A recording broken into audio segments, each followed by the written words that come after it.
This is the W2 report with Sanji Himura. Here's Sanji.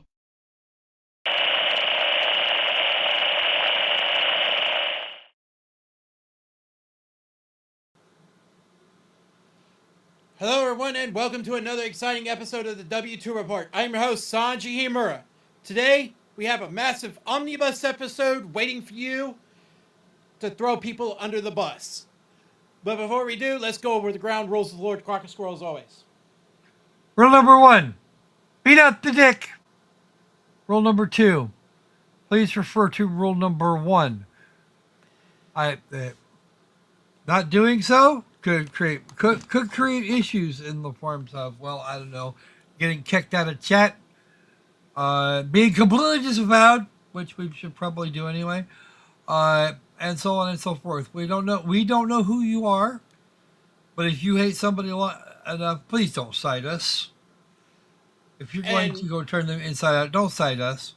No. Not directly. I don't want to know. But we will present to you everything we have in that particular moment. Don't come bugging us for more because we may not have any yet. Okay, so we have 5 news stories. Well, four news stories and then some announcements involving our new website. Website. Okay, so first things first. In a follow-up that we're doing with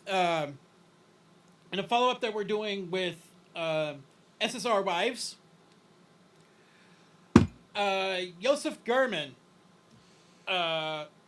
who is the person who has taken over the game SSR Wives and is threatening another similarly playable game called SIN Chronicles, was recently demanded that he take a deposition in his lawsuit against the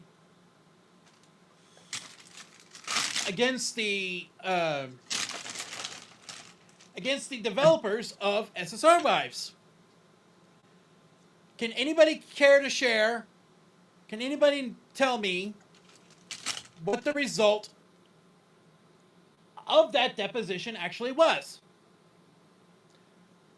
I don't know nothing you don't, and kiss my ass. Alright, give me a second. Sounds about right to me. Well, yesterday happens to have been, 3 days ago happens to have been 4/20. April the 20th. Mm-hmm. And which a lot of people in my area call Ganja Day. Well, it happened to have been the day of Joseph's deposition. He did not show up, which is a very bad look for Joseph German, especially if his lawyers happen to have told him to avoid the deposition.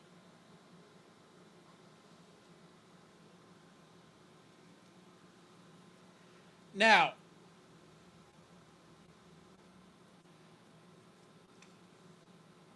if there is something that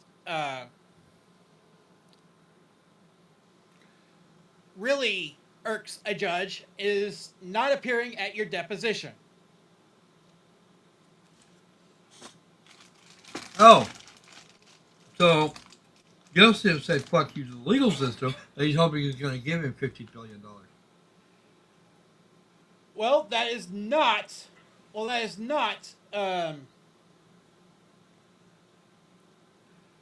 all that Joseph has done. In accordance to this second request for production of documents to defendants,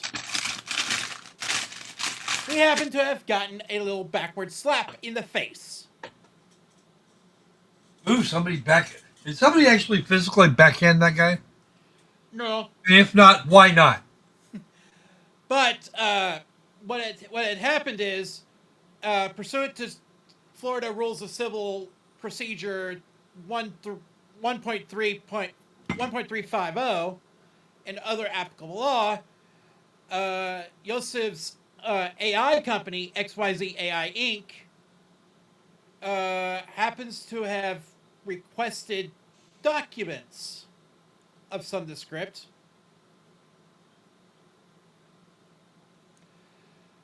And under Section 2, Paragraph 7, he wants all communications between any defendant and any journalist, reporter, blogger, writer, editor, media outlet, production, or news organizations regarding SSR Wives, the plaintiff, and or this action from April 2025 to present. Well, I wasn't. You were contacted by those folks, weren't you? Yes, but that was after I started looking Ow! into it. Ow! Ow! Ow! Sorry. Voice spike. I But know that you're was excited, but but that was after I started looking into Yosef. As a matter of fact, weren't you the one who said last time we talked about Yosef that I found my digital homicide? uh, you mentioned, and I figured that might actually be it. Yeah, it's going to depend on how you handle it from here, Mr. Man. Of course. Which means I'm going to go silent. Not because of this legal threat. Oh Oh no. hell's no! No. Hell's no! We're not going to do that. You know why? Because the legal threat, as far as I can tell, is yeah, not he's not getting very far. And if he's ignoring discovery, then there are real problems.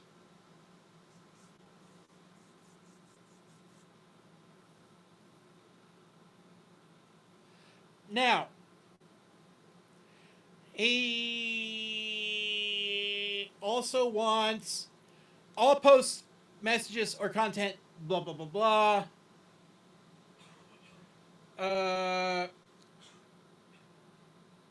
And he repeats it in paragraph 10. Oh goody! That means he doesn't. That means he's got dementia worse than I've got. He's half my age, or more. Allegedly. Actually, how old is this prick anyway? I have no idea. Eh, I'd But, be surprised if he was over 25. I'd yeah. be shocked. He also wants all communications between any defendant and any media outlet, journalist, blogger, publication, or online forum regarding SSR Wives, the plaintiff, Gurman, or this action from April 1st, 2025 to present. Well, we're talking about it. We're talking about, and we're just talking about the filings as they've been popping up. Yep. See here, I almost want him to sue us, not because we can afford it or any of the other bets. Mm-hmm. I want to sit down and watch the boy squirm. I do. I want to watch him squirm. We were already, as you say, we were already looking into it before before you'd even talked to the SSR Wives crew. We'd already gone digging. I'm still waiting for some financials, but it's probably not going to happen unless he hands them over personally.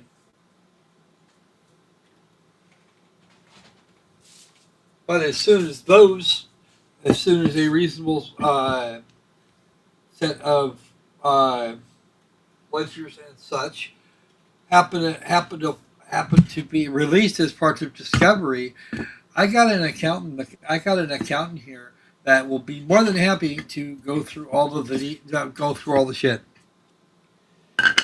Yeah. Paragraph 11.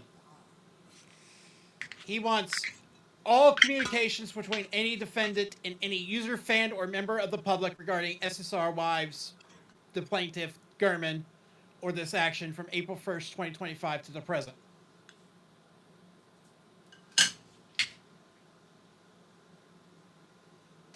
Okay, so the defendants are not allowed to talk to the members of the public?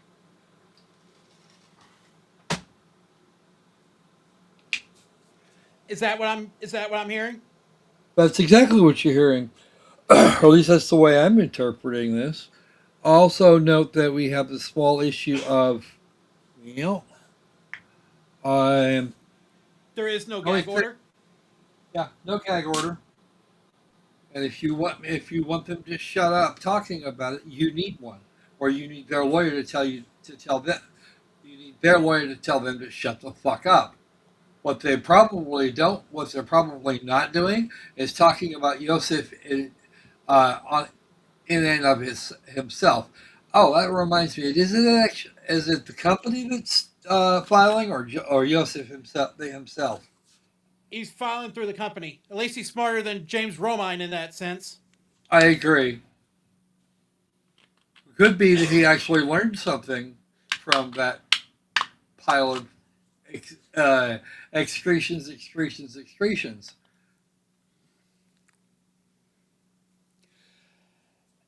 Paragraph 12.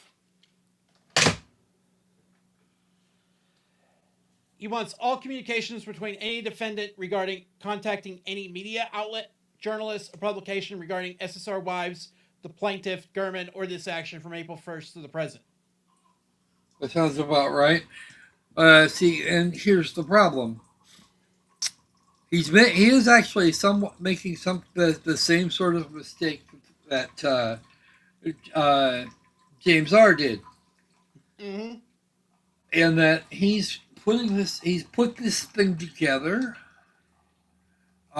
to be so broad as to create a huge list of potential idiots.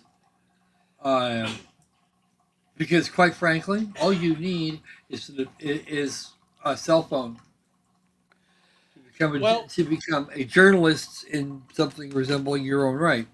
Everyone. well, and also he wants paragraph 13. Any voice recordings, voice memos, or audio recording related to the plaintiff or SSR Wives from April 2025 to the present. That means he Okay, wants our so live what? streams. He can. You know what? If he wants our live streams, he can just go get them. They're downloaded. If I remember correctly, you have YouTube Premium. You can go right the fuck over there, click the download button, and nobody will say shit. And we wouldn't know either. It's the fact that you demanded this in your discovery request that we knew. That we know. I'm not. I don't have to give you a copy. It's part of the permanent record on the interwebs. I don't have to. You've already got it. And if you demand, and if you demand these things, if you demand that we hand them over, fine, we can do that. Also, what I'll do is I'll put a little email together with a list of links and say, here, Here's all the times we talked about you. every fucking one. And it's a very short list. Is it going to be one longer now? I think. Yeah, it's going to be one longer, but it's still Oh, short. actually, you know what? Here's the fun part. If this was part of if this was part of a multi-story stream, we'll even give you the bloody timestamps. How's that? Cool. Cool. Okay. Okay. But Good. just remember, please, rule number 1: don't be a dick.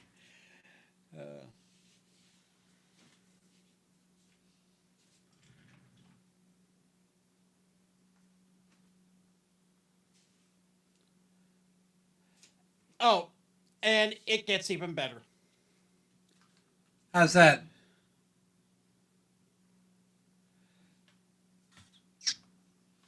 Let me find it.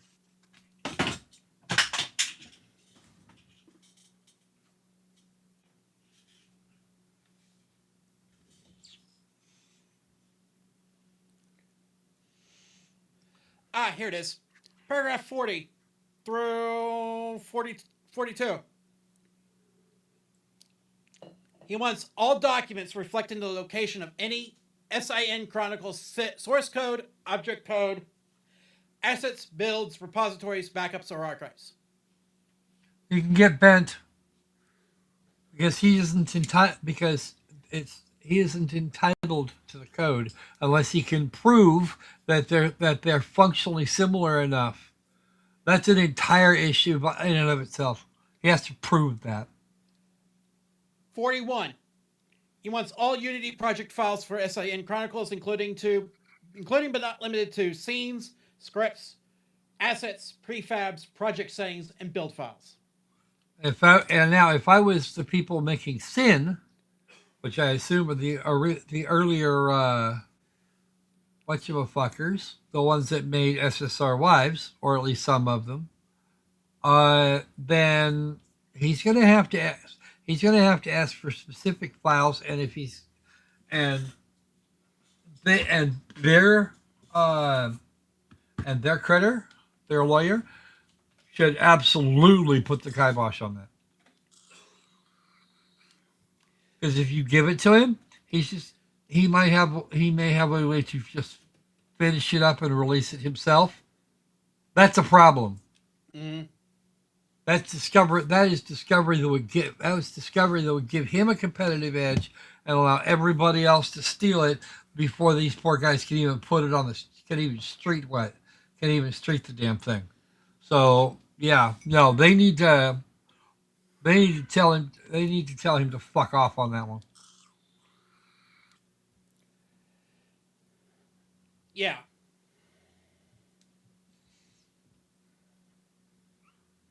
Anything else demonic he's got in there?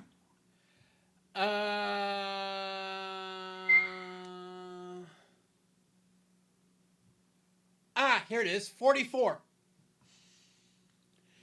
He wants all communications between any defendant and any federal agency, including without limitation, the FBI, the DOJ, the Securities and Exchange Commission, ICE, Department of Homeland Security, or any other federal, state, or local law enforcement agency regarding the plaintiff government or the XYZ projects from April 1st, 2025 to the present. Okay, now we get into something really hilarious. He wants them to stop talking anywhere where the feds can hear them. This means, especially since he mentioned ICE and the Securities and Exchange Commission, this says, oh, somebody should file an anonymous complaint yesterday or 6 to 8 months ago. Then would be true. It would be a little less true of the FBI, but yeah, ICE they don't take any of that. They don't take nicely to such things. Although they may move slower than the SEC. Now, is it me, or was somebody told sometime back to stay out of crypto for a long, long time? Yes, actually. It was Was actually... Was it Joseph? Yeah, it was Joseph. Okay. Then since he's back into Bitcoin, since he's back into blockchain shit, and has been for the last 5, 6, 7 years. And he was told right after he was told not to. Yeah. Right. Right after he was told not to.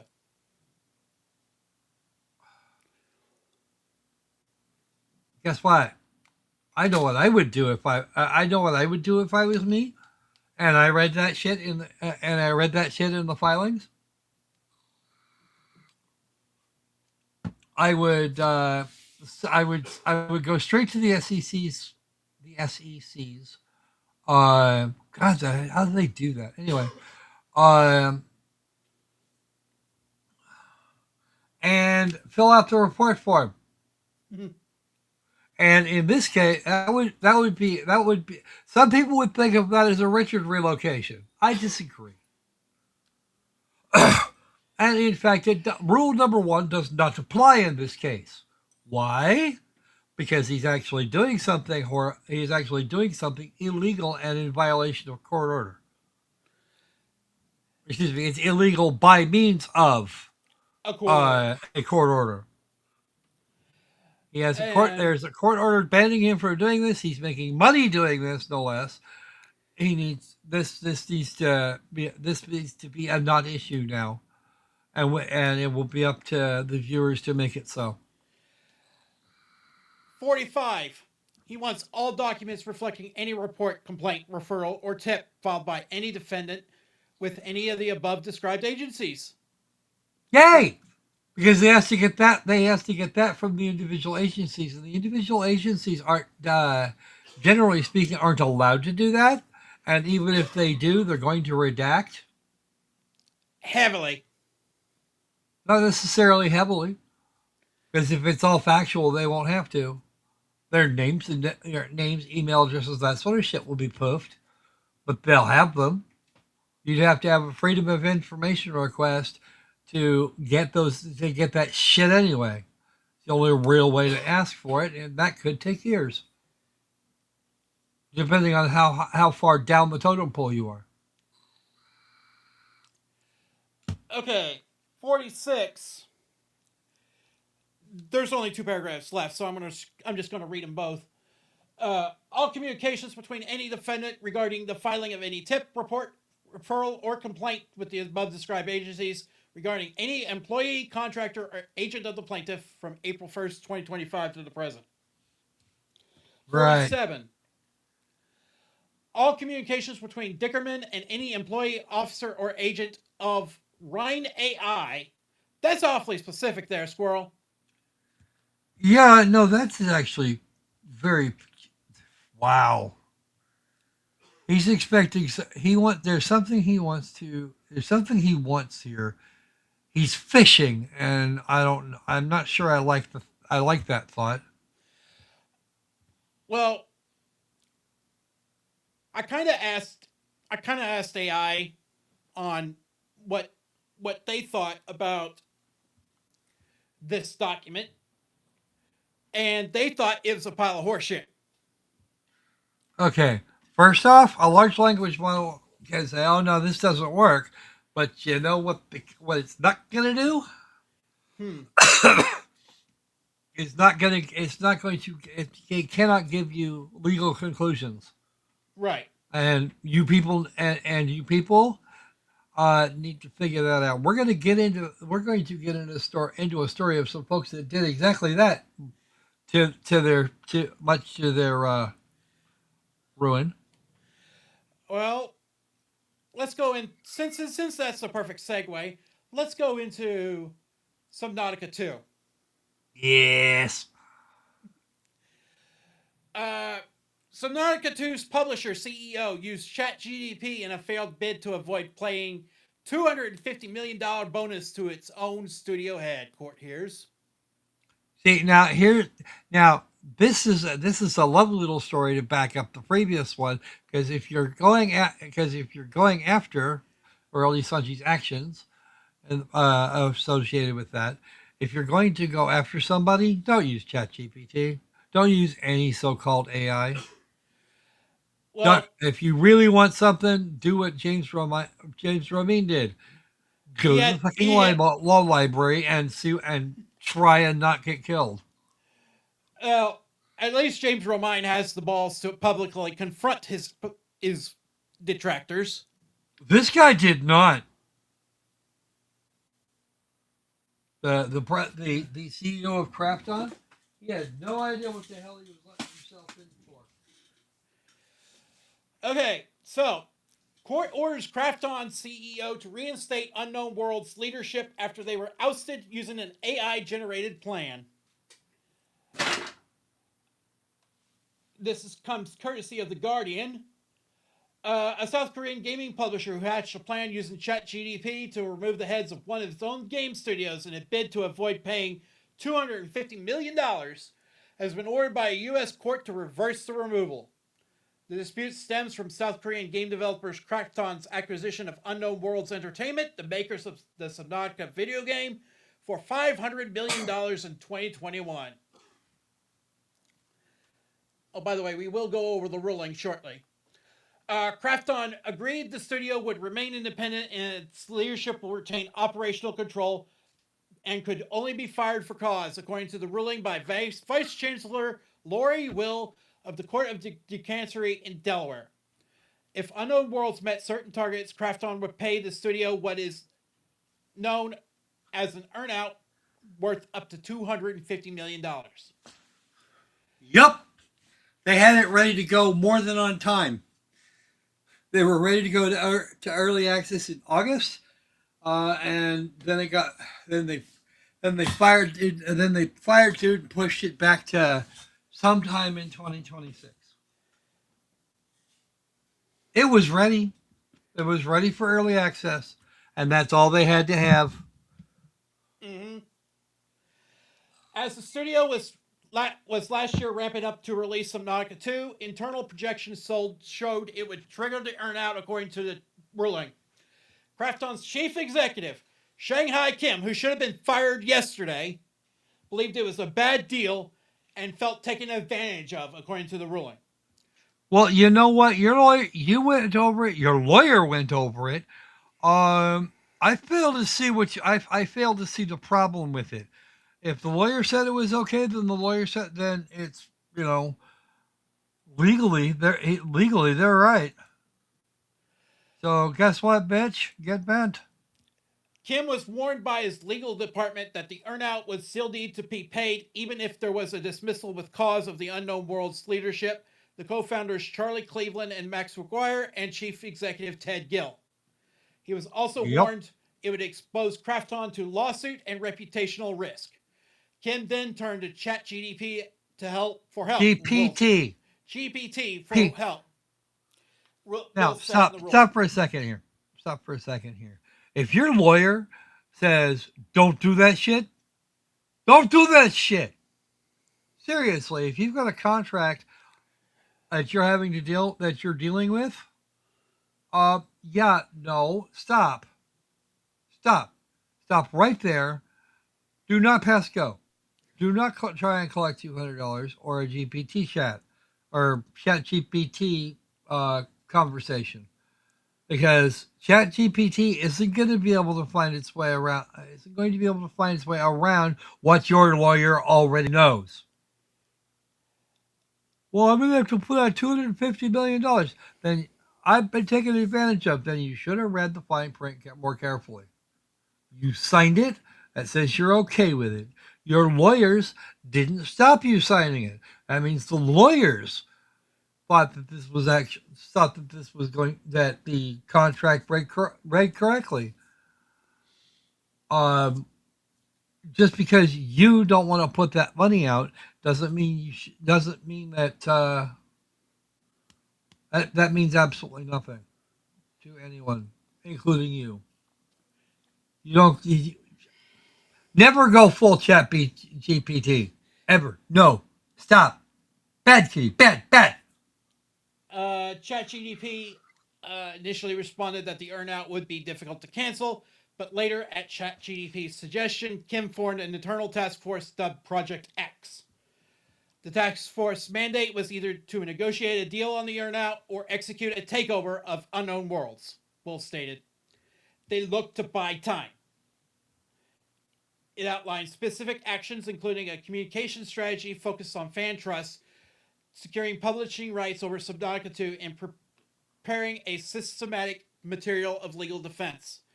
Over the next month, Krafton followed most of ChatGPT's recommendations. GPT! GDP. No, it's not gross domestic product.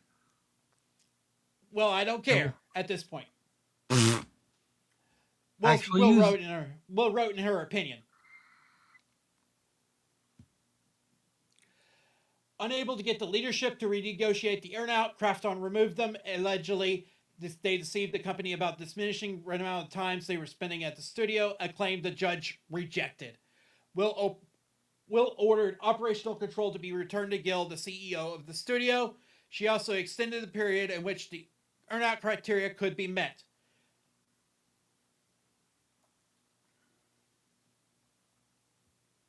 Krafton said in a statement that it disagreed with the ruling and was evaluating its options and remaining focused on delivering the best possible game for fans.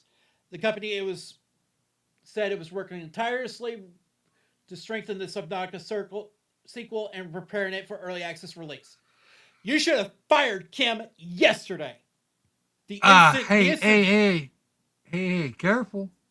You're getting mad at it, and Kim should have been fired the second he fired up ChatGPT. Yes. And then acted, although the real crime is him having acted on anything. It said. Mm-hmm. It is a large language model expert system. It's not even really an AI. It'll tell him what he wants him what he wants it to tell him. It's going to tell him what he wants to hear, because this is the training. Yeah.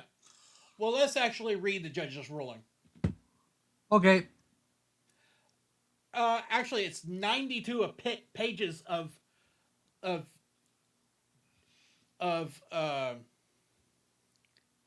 opinion. So let's actually scroll down.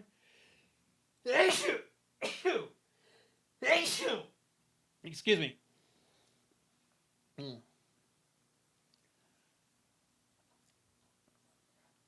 Let's actually scroll down to her analysis.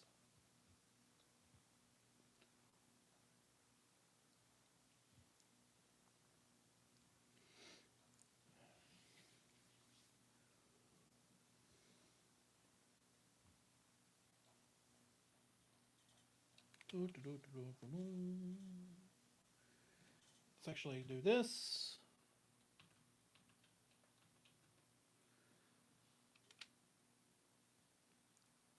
In phase 1 of this litigation, Fortis tried its breach of contract claim seeking specific performance to restore key employees to their positions at operational control of Unknown Worlds.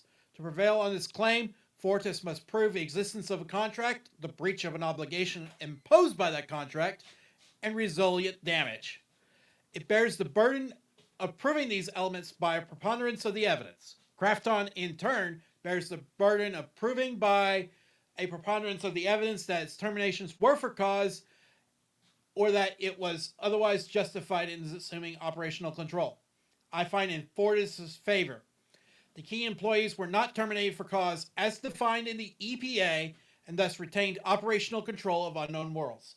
None of Krafton's pro-offered justifications have merit. To remedy Krafton's breaches, I grant a specific tailored performance remedied in outlined in section 3 below. Ooh, she mad? That lady is mad. She's very upset. Whether the founders were terminated for cause. A central inquiry in phase 1 is whether Krafton's termination of the key employees breached the EPA. The EPA sets strict parameters around Krafton's ability to remove key employees. Krafton's right to terminate them hinges on whether it had cause to do so. The EPA defines cause as 1. An intentional act of fraud or dishonesty in connection with his or her duties or in the course of his or her employment with the company. The parties agreed that only the first definition is at issue. Krafton does not argue that the key employees' actions constituted gross misconduct or a wrongful disclosure of trade secrets, nor does Krafton address any of the key employees, whether the key employees committed fraud. Accordingly, I focus my analysis on the key employees engaged in an intentional act of dishonesty. 1. The meaning of cause. An agreement's express terms provide the starting point for it in a contract dispute. Delaware law adheres to the objective theory of contracts, meaning that a contract's construction should be which would be understood by an objective, reasonable third party. When interpreting a contract, the court must ascertain the parties' intent based on the four corners of the agreement. Absent ambiguity, Delaware courts will not distort contract language under this disguise of construing it. To that end, the court will give each provision and term effect to avoid rendering any part of the contract mere surplusage. For terms not defined in a contract, the court looks to dictionaries for assistance in determining their plain meaning. The phrase at issue is an intentional act of dishonesty. The concept of dishonesty generally involves a lack of honesty, deposition to defraud or deceive, or the telling of a falsehood to cause the other party to rely on, resulting in misimpression. For the modifier intentional to have independent meaning, it must have elevated the required level of intent above that demanded by dishonesty alone. Intentional is commonly defined as an act done with the aim of carrying out the act. Accordingly, a intentional act of dishonesty requires more than an inaccurate statement or objectively unauthorized claim. To establish cause, Krafton must prove that a key employee acted with the conscious objective to deceive it. This interpretation aligns with the cause's definition structure, which lists fraud, felonies, gross misconduct, and wrongful disclosure of trade secrets, each involving a serious culpable conduct. Reading dishonesty to encompass inaccuracies or unauthorized act would expand cause beyond the narrow grounds the parties negotiated. Krafton advocates for a broader reading. It contends that intentional does not require an intent to deceive. In Krafton's view, cause exists if the act is deliberate regardless of the actor's subjective purpose. Krafton's interpretation is unsupported. The cases that Krafton relies on, Wynett versus State, and Exxon Specialty Chemicals versus Huntsman Corp, are an opposite. Wayne addresses statutory and criminal intent, which is irrelevant to a negotiated term in a commercial contract. Hexion is equally unhelpful. There, the court construed the phrase knowing an intentional breach to held that a parties need only a deliberate act that results in a breach regardless of the actor's intent. A breach of contract, however, can occur without any intent to do so. Dishonesty cannot.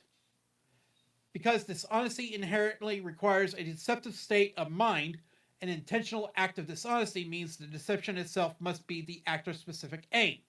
Next, I consider whether the key employees engaged in such an act.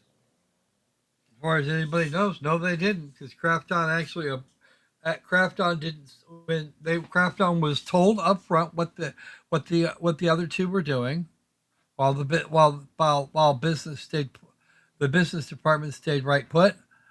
They were told, and Krafton said either didn't reply, which is tacit approval, or said, "Oh, okay, cool," in which case it's explicit approval. Krafton advances 2. Failure to prove intentional dishonesty. Krafton advances two rationales for the terminations. One, that the key employees engaged in intentional acts of dishonesty to keep Krafton in the dark about Cleveland and McGuire's abandonment of their roles. And 2, the key employees' downloads of confidential Unworld Worlds information. Neither constitutes an intentional act of dishonesty. The role changes were transparent maneuvers that, rather than the deliberate acts of deception. The data downloads were protective measures lacking the requisite intent to deceive. Role and salary changes. Krafton submits after Moonbreaker's commercial failure, the founders effectively abandoned their game development roles on their worlds. Cleveland stopped making games, reducing his involvement with the studio to 4 hours a week on filmmaking. McGuire similarly withdrew from his technical duties and focused on social responsibility initiatives. Although Gill continued to run the business, Krafton accuses him of covering for Cleveland and McGuire to preserve operational control and protect the earnout. In Krafton's view, this collective abandonment of responsibilities and concealment of the founders' functional requirements amounted to intentional acts of dishonesty under the EPA. This theory fails because the founders transparently communicated their transition away from their original roles publicly, internally, and directly to Krafton's senior personnel. Krafton's contemporaneous knowledge and consent foreclosed any finding of deceit. Told you. Krafton concedes that it knew the founders' titles changed in 2024, but insists did not know what these but insists it did not know that those title changes masked diminishing roles and responsibilities for Cleveland and McGuire. Not so. Krafton learned about the limited scopes of their roles, including on the Subnautica franchise, long before their terminations. Yeah. Ah. Krafton admitted in its answer to Fortress's complaint that Cleveland had abandoned video games to pursue filmmaking, a process he documented publicly on his website and social media. Pause for just a moment here. He's coming. He was wandering away from a not quite stable, a not so stable industry to one that is to another one that's in free fall. Apparently, he had been working on a treatment for Subnautica, and he was getting shit done, but it's kind of hard to get the moolah to make such shit if you don't know what you if even the investors are going, movie what oh look, a crocosquirrel. Yeah. That is a thing that would be a thing that's very likely to happen.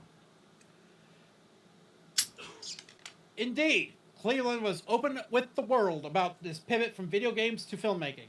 Some of these public statements, such as podcasts, were directly sent to Park and Kim. Krafton was kept directly apprised of these changes. As early as February 2024, Gil told Park that Cleveland would not be working directly with Subnautica 2, and that Park was to manage expectations with Krafton. Park then told Kim that Cleveland had been focusing heavily on film projects lately, and that Kim said that Krafton's chairman had officially suggested recognizing Charlie's film project, considering it would provide valuable experience to Krafton. She also told Kim that Charlie was personally funding a Christmas movie, which might be beneficial experience for the company. By the way, Mrs. Parks, Miss or Mrs. Park, is actually onto something, and she should be commended, not fired. This lady is on the fracking ball.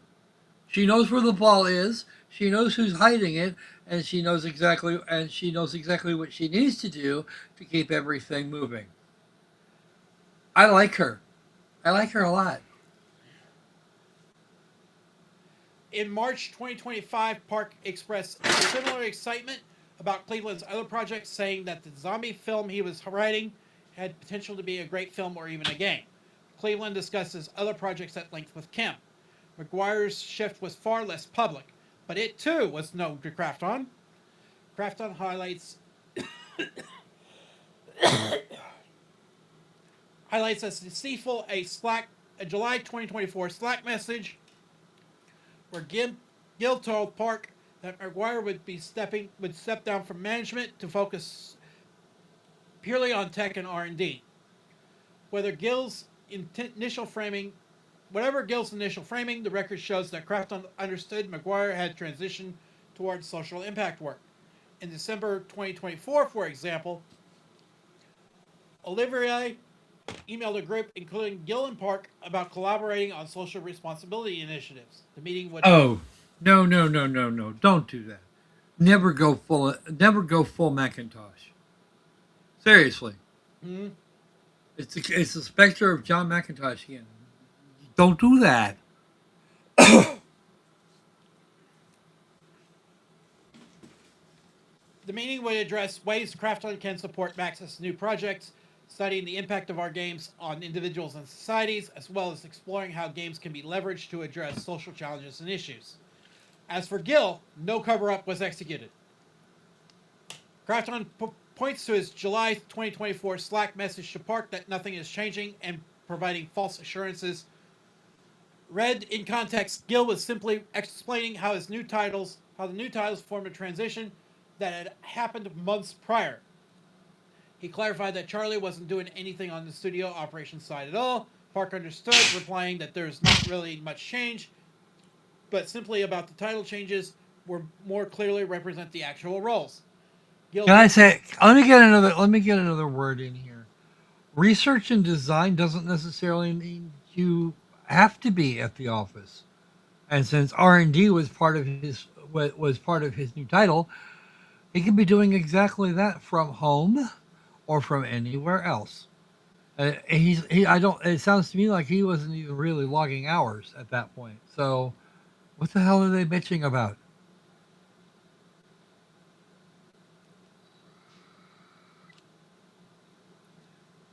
Gil then communicated the responsibility changes to Krafton and Unknown Worlds. He then informed Krafton's finance department of the title change and updated Unknown Worlds' internal human resources system, which Krafton had full access to reflect the founders' reduced salaries. Krafton's internal communications showed its understanding that Ted reduced Max and Charlie's compensation from 100K to 100K from 384K by early June 2025. Cleveland and McGuire advocated the game development duties they held when Krafton acquired Unknown Worlds, but they were not dishonest about it. Whether Cleveland or McGuire violated unwritten expectation by working fewer hours as at-will employees is not before me. Because the founders were forthcoming with their shifts away from game making to reduce roles and salaries, there was no deception, no cover-up, no intent to mislead.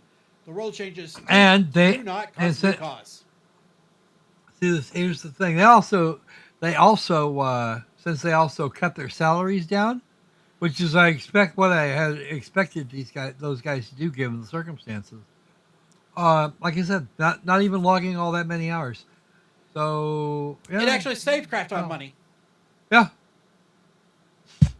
And then fucking Kim and his little buddy GPT decided to blow all that money and then more on suing or doing the things that got them sued.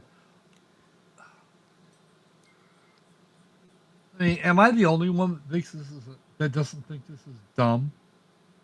Yeah, Or excuse me, I'm not the. I probably.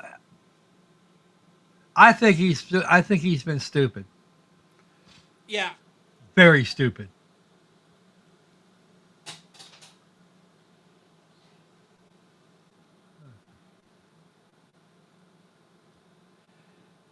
yeah. It goes on. It goes on to saying that the uh,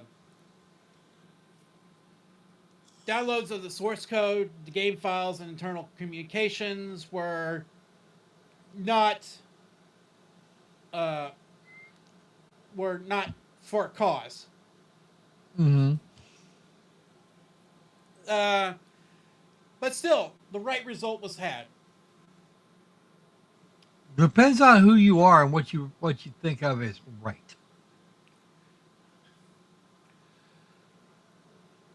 Anyway, let's transition to another game that happens to have had some early access trouble in the past. We go down to Project Leet. If you remember this, Project Leet developers, Home Guard Games, issued a DMCA strike on Big Fry.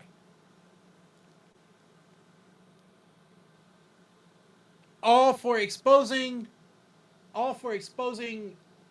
Home Guard Games as belonging to Sergei Titov in all but name. Well, I was stupid. Well, yesterday, a full 22 26 hours after I see this, before I went live, Project Leets um, announced some development team changes. Let's see how far we call bullshit on this. Project Leets was originally released by HomeGuard Games. After early access, the game did not generate enough revenue to support further development. Excuse me? You're not supposed to have early access to fund further development. It's in Steam's terms of service. Oops. Although the money they get from early access generally does tend to go towards development and such, but you have to have. Steam says that you have to have something that's actually can actually be played. That's what Steam says. Well, let's take a look at Steam's early access guidelines.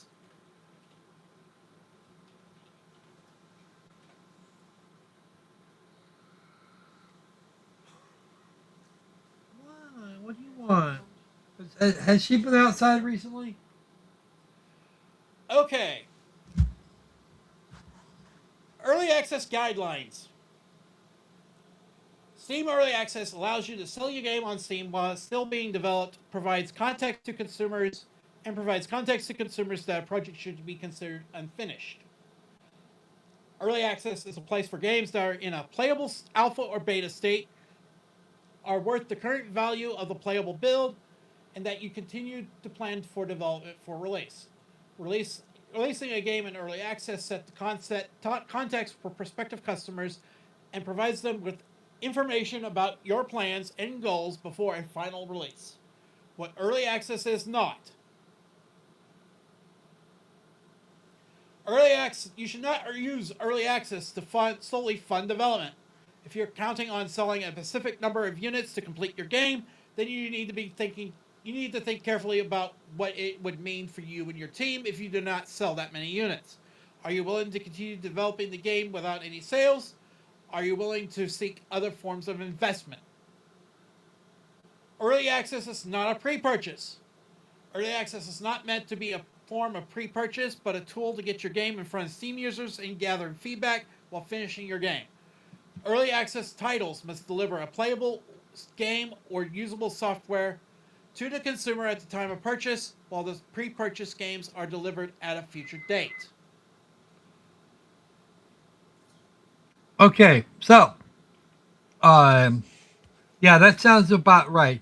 It's a little vague in some spots, but yes, yes, if you sell these, if you sell some units in early access, you can you can get all the shit work together and maybe even pay and maybe it pays for it, maybe it doesn't, but don't count on it. Right. Because if you're depending on early access to put food on the table, you will be severe. You will probably be very disappointed. Let's go back to Project Leet. After entering early access, the game did not generate enough revenue to support future development, and investor backing was eventually withdrawn. I don't believe that shit for a second. I do. You know why? Because if it didn't sell enough at early access to put a substantial chunk of the money in, then the investor is going to go, yeah, I think I'm just going to go that way now. And they'll take their money with them if they can. Okay. Certainly, they're not going to throw good money after bad. That's not the way these people work. No. While the game fund, the venture capitalist firm, the firm that Venture capitalists. That originally funded this game, may have withdrawn in name. I could probably bet you dollars to donuts that Sergei Titov, a man who's a partner in the game fund, did not withdraw his financial backing. Even further, Sergei Titov's wife was originally an FX designer at Home Guard Games.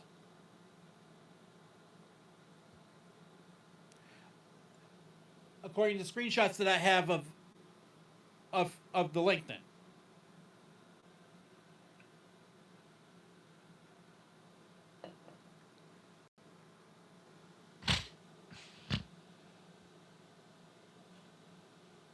We are a small team and long-time fans of the genre. We took over this project because we believed it needed a new direction and a stronger long-term foundation. Okay, that I'll buy. Okay. Okay. I need to put an addendum on the last thing I said. Whether or not to believe it coming from the individual in question, maybe not. Probably not. Quite potentially not. Is it a plausible? Could it be true? It could very easily be true. Yes. That's the way this is. Because that scenario is entirely plausible. Yes. I could believe it. I really could. But knowing Sergei Titov's pattern suggests it's not that. It's not plausible. Because he would quote invest in a company, eventually take it over, and then pull his bullshit on several different games that he pulled in this previous one. Me, this is personal opinion here. I think Home Guard Games made its way to Leet Productions as a pivot to distract from Sergei Titov. That's entirely possible. But again, you remember the little black kitty at the end of my live streams? Yes. Okay, this is my opinion of your opinion because that's exactly what you've got. This is an opinion. Is Titov involved? Quite possibly. I know he seems to have the money to do this, at least ever so briefly. Mm-hmm. Now, if Titov was told to withdraw his support, that would be a different situation. Absolutely. Very different.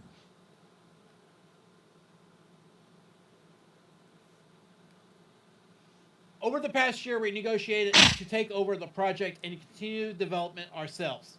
Since then, we have been redesigning the game from the ground up to bring it back as a stronger, more focused hardcore extraction shooter.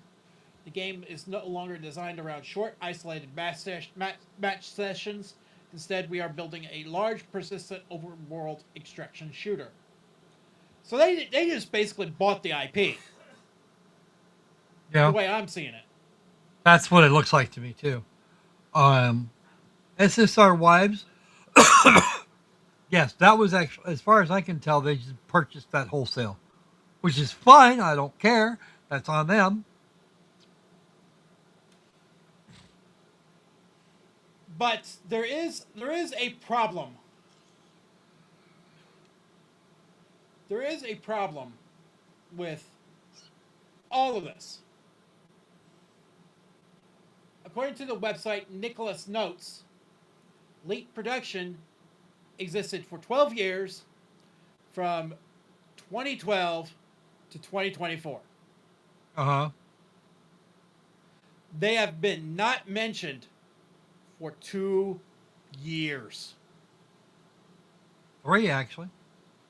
Or very nearly so. Yeah. And find out why players hate the bugs and technical issues in Project Leet, prologue by Leet Production. Mm-hmm. Let's view the game.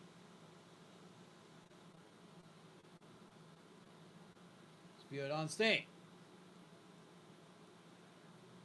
They're releasing it on early access for $20. Methinks this is bullshit. Yeah, well, methinks the lady doth protest too much too. Yes. Project. Okay, this looks like some sort of retarded extraction shooter that that anyone, including me, including myself, could fart out in a week or so with. Unreal assets. Not even. I could grab. What was that? I forget the engine. Like everybody, right down to. Game Guru. Yeah, that's no. Yeah, that's it. Game Guru actually wound up going on to make some really nice stuff later on. They like update. They got some really nice update. Made it a little bit harder for people to just flip shit around. Yeah, that.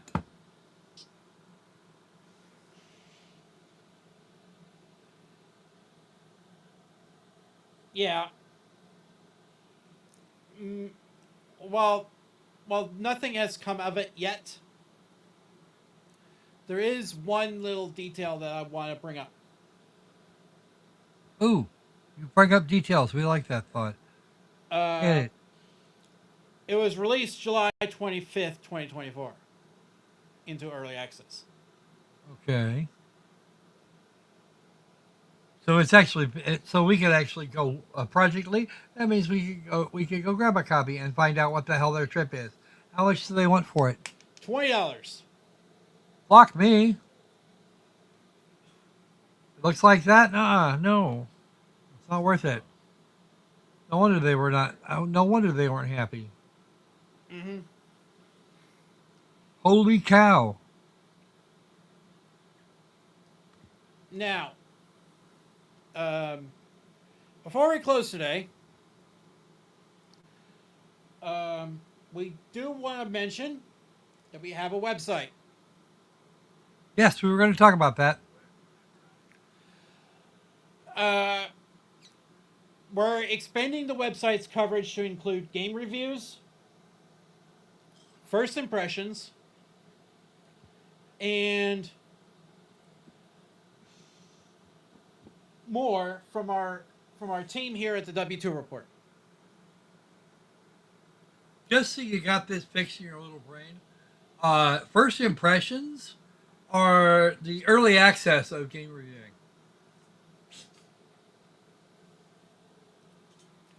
But still, Is it gonna? Yeah, I know. but still, we are proud to present the website on in the pinned comment down below this time, but we will also be bringing it to the description of each and every following video from here on out. Now, our countdown also includes our website also includes a live section for the W2 Report Live. When they get held. When they get held, you will know first on the website. And before we announce it wholesale to our Twitter account. It's called X. It's been long enough that we can all start calling it X without having to without wanting to spit. Yeah. So, with that being said, I have been Sanji Himura. Thank you for watching this little extended video of news stories that we missed throughout the week. Remember to like, comment, and subscribe, and do all the YouTubey things. And beware, the tax man cometh. Hello, folks. This is Morgan Freeman. This concludes our broadcast day. I'm Morgan Freeman. Good night.